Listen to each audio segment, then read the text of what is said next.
I'd like to have a chat with you about how children play. Now, when I teach lots of classes sort of face to face, I often hear parents saying to a parent who's sitting next to them, "Oh, look, isn't so-and-so playing well with little so-and-so," okay? And although it may look like the babies or small children are sort of playing together, they're actually not. What they're doing is something called parallel play. So they will play next to a child, but they're not actually actively engaging with them.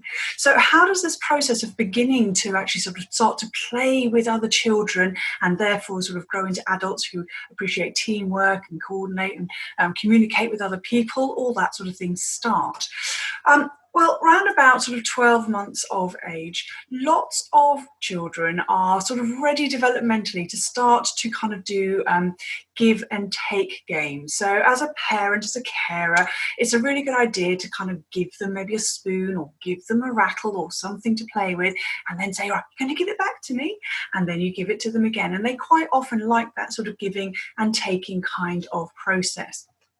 By the time they get to around about 18 months of age, a lot of them are ready developmentally to start exchanging items and toys with other children.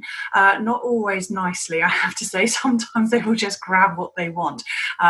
But you may see that some children will start to give something to another child that they're sitting next to, and then they will start that process of exchanging. So not just with their main carer, but with another child in a room or a playgroup situation, that kind of thing. From around about sort of 2 years, children will be starting to play a little bit more independently. They will still need to be near to their main carer or possibly a sibling in a playgroup or a nursery sort of situation, but they will start to sort of, get a little bit more distance between that sort of safe base level, that carer and where that child is sitting. But they'll still want to know where that carer is. They'll still want to keep looking at them, reassure themselves that they are still there, but they will start to play a little bit more independently at that stage.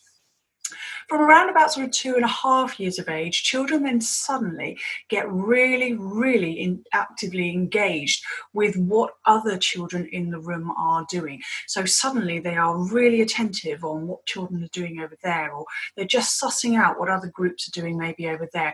And they're watching really carefully, although they are still doing this independent play. So they're still playing by themselves, near to a carer or a sibling or something like that, a person like that, their main sort of person.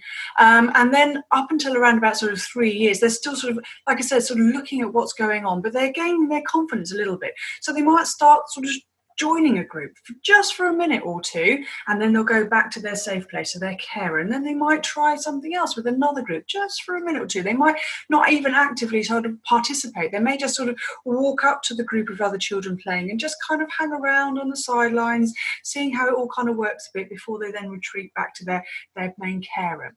From around about 3 years of age, that process then has evolved. And children are at this age quite likely to start playing actively with other children in the room. So they will be engaging in different activities or, games, that kind of thing. In fact, one of their favourite sort of activities at this sort of age is role-playing. And you will quite often see children saying, "Right, now you're the mummy and you're the daddy and we're going to have a cup of tea." Or, "I'm at the ice cream shop, you need to ask me what you want." Those kind of games really start coming into their own from around about 3 years of age and onwards. And at that point, that's only when your children are actually beginning to play with other children properly. So everything up to that point has been this parallel play. It's a fascinating process of watching your child develop and gain their confidence and all of that. So whenever you are in a group situation, whether it's with other children that you know from friends and family, or whether you're at a nursery sort of group situation, or even sort of doing a rhyme time at a library situation, anything like that, just watch how your child is reacting with everybody else in the room. It is fascinating to watch, and you will really enjoy it.